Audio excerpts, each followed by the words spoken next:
Welcome, everyone, to a special edition of Served Up the Podcast. Do we have a special guest for you all?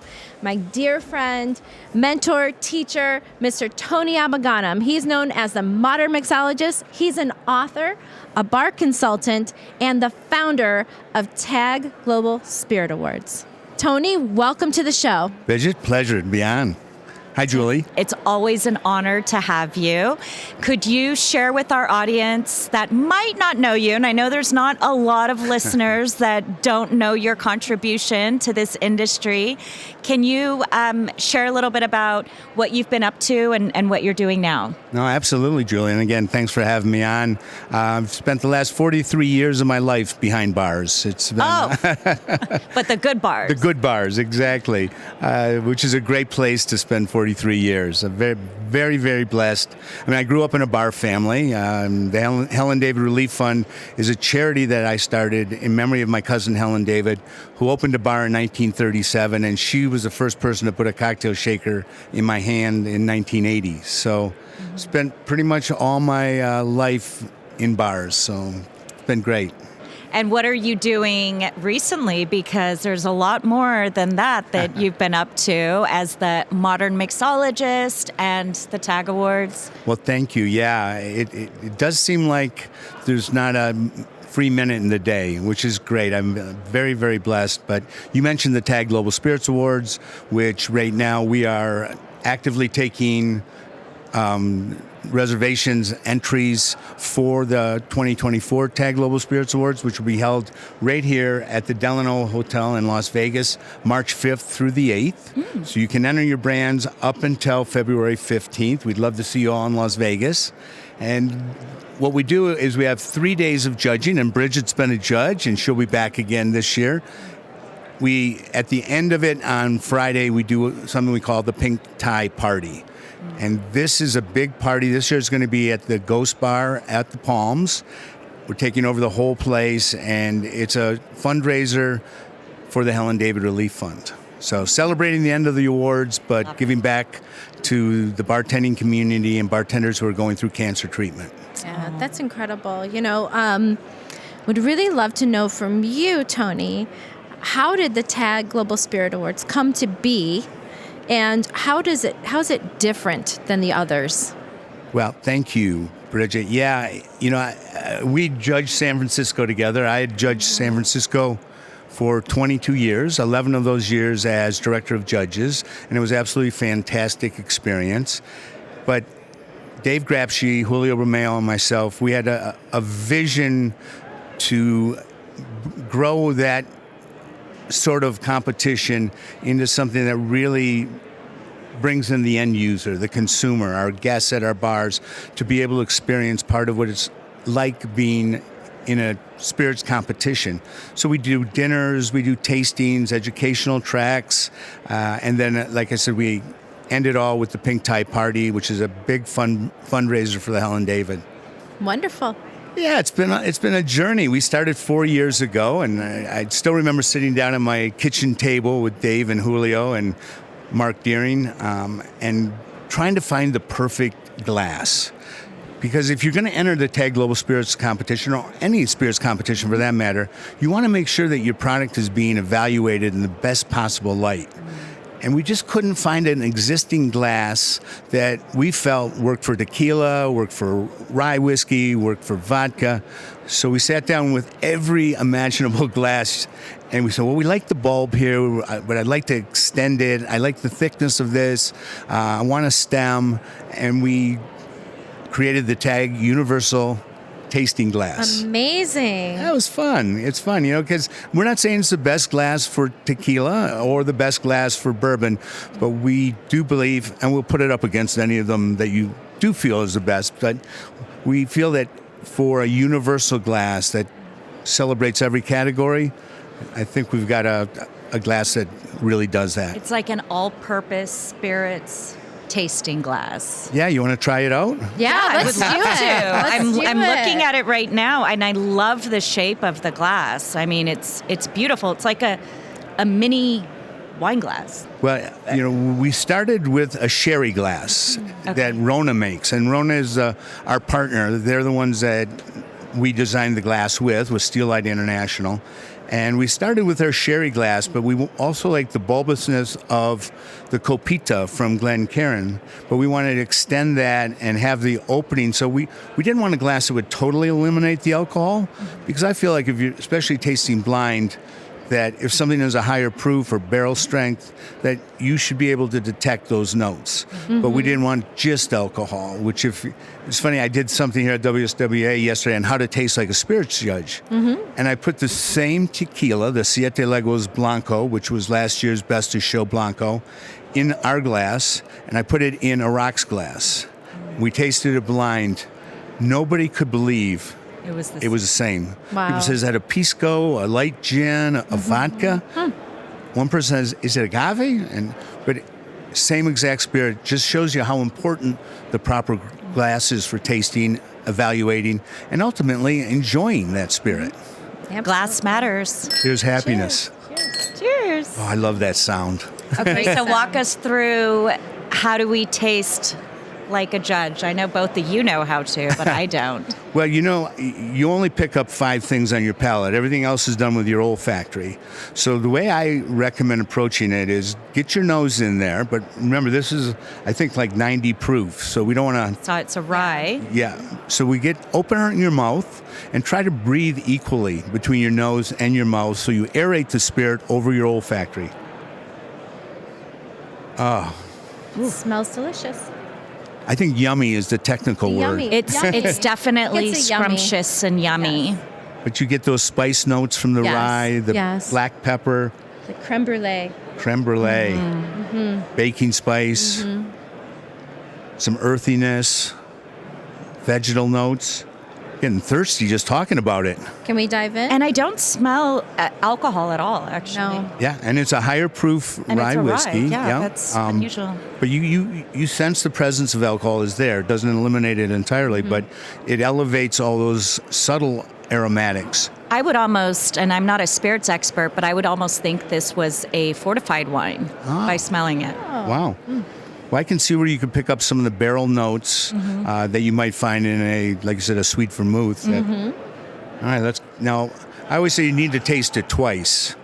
First time to prepare your palate, because whatever you just had is what your palate's holding on to. So you need to kind of rinse that out and then go back again. and taste a second time.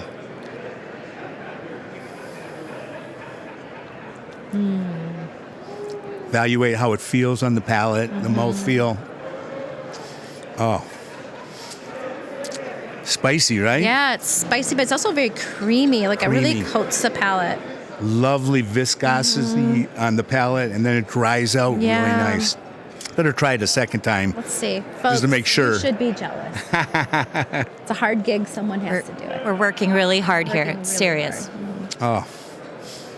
And this is from Woody Creek. This was a 2023 Best of Show rye whiskey. And do you sell this? We do sell this. Steel Light International is our partner. So anyone who works with Steel Light, which is probably everybody in the restaurant bar business, can order this through Steel. Yes. Oh, wow. Through Steel Light.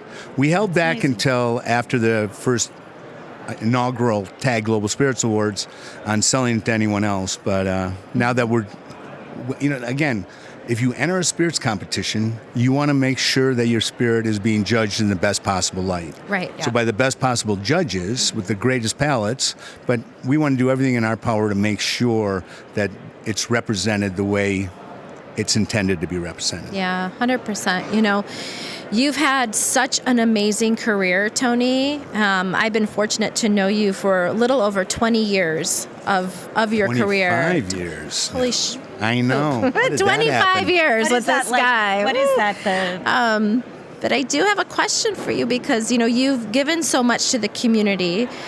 You mentor so many of us, and you're, just such a great role model. But, for our listeners that are very curious about hospitality and maybe about entering the space, what advice can you give to them? Well, you hit it on the nose, Bridge. It's hospitality. Yes, we make drinks, we create drinks, we serve drinks, but I can make great drinks at home. To me, it's that art of hospitality. You go into a bar, I always say our job is to put smiles on faces. Right. You never know what kind of day that person had when they walked in the bar. And that's, you want to lift their spirits. Big smile, handshake. I mean, some of my favorite bars and bartenders, I would never dream of ordering a Negroni. But the bartender knows my name, knows how the Golden Knights did, knows what stock market did, knows that this is my girlfriend, not my wife. And a big warm handshake. And it's just, like I said, pours me, a couple fingers of Jameson and a Guinness, and it's a fabulous experience. Hospitality. Yeah. I love to go to cocktail bars where, the definition of mixologist dates back to the 1860s.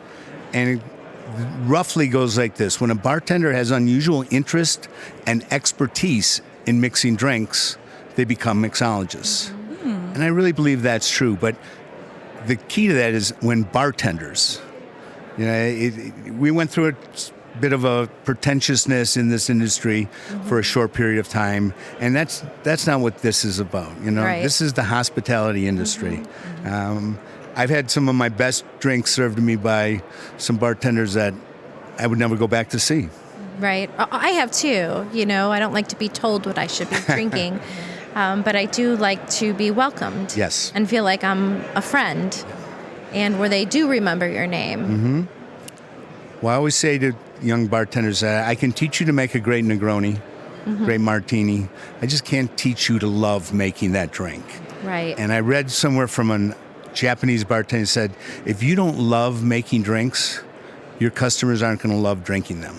Oh, that's so true. That's. We should put that on a T-shirt. Let's do it. Yeah.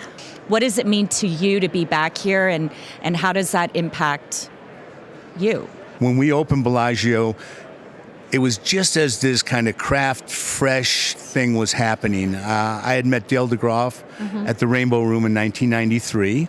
I went back to San Francisco in 95 and reopened the Starlight Room with Harry Denton and put a fresh program together and classic cocktails that were lost and forgotten. And it was the first time I started creating some original cocktails like the cable car. And that was it was a beautiful time, but we were all learning. There wasn't the internet where you could Google a Boulevardier and get 100,000 hits in a nanosecond. You had to get books and do some research and things like that. It was just so much different than it is today. But I really believe that when I started in 1980, I would tell people, they said, well, what do you do for a living? I said, I'm a bartender. And the next question would always be, well, what do you want to do for a living? I don't know. I'm having a good time being a bartender. It was a job that you didn't aspire to as a career back then. Even Helen, she said, I want to send you to culinary school to be a chef, because that was a little more credible culinary position. And she ran a bar for almost 70 years. I just love being behind the bar. Yeah. If I had to say the one thing that I missed the most is not being behind the bar on a regular tip, not having that interaction with the guests. We have Libertine Social over at Mandalay Bay, so I get a chance to go back, but rarely am I making drinks. Usually, it's like Bridget said, polishing glasses or, glorified bar back. But I'm back behind the bar and I'm talking to the guest. I just love it. It's your happy place. It really is. Yeah. It really is. So I think maybe when I retire, I'm just going to retire and work behind a bar 4 or 5 nights a week. Not too busy of a bar, though. No. Yeah, so not too busy. You close it whenever you want. Yes, and yes. Pick and choose who gets to come in. Exactly. You're nice. Oh, not so nice. No, you're not allowed. That's great. So what's new and exciting that's coming up that you'd like to share with our listeners? And I know, obviously, the TAG Awards in March. Well, yes, Julie, the TAG Global Spirits Awards, a 3rd annual, will be at the Delano here in Las Vegas starting March 5th, going through March 8th, Friday night, and that's the Pink Tie Party at Moon Bar at the Palms Casino. And tickets are available online? Tickets are available online, so you can go to the tagspiritsawards.com and get all that information.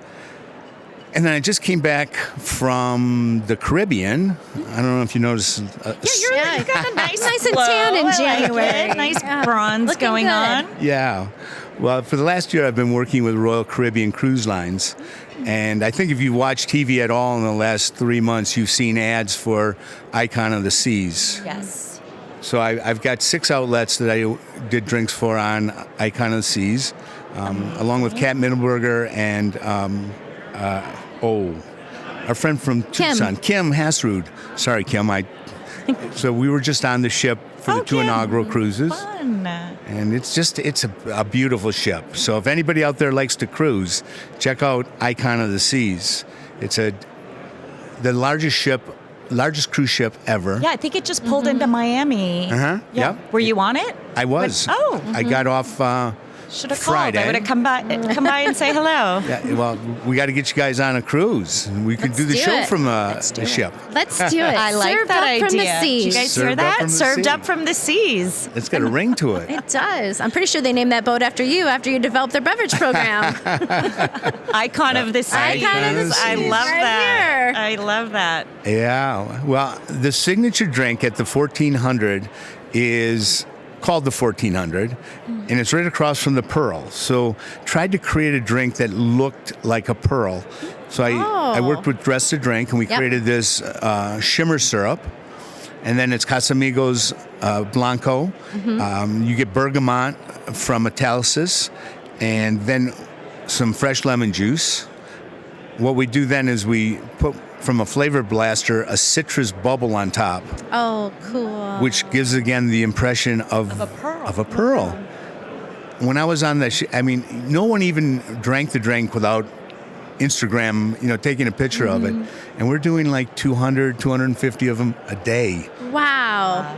Crazy. I wish I got a commission on that. That's amazing. You hear that, bartenders? Make your drink Instagrammable. People, loved it. I was there last Thursday, and bartender had like 12 of them lined up across the bar, and it was just everybody was photos and videos. It was Like a whole row of pearls. yeah, like a roll of pearls. Yes. Lovely. Well, with that said, you know what, Tony, we just want to wish you just some great health and a ton of peace. Love you to the moon, brother. Thank you for being on Served Up. Thank you. Pleasure. Cheers. Cheers. And that's a wrap, folks.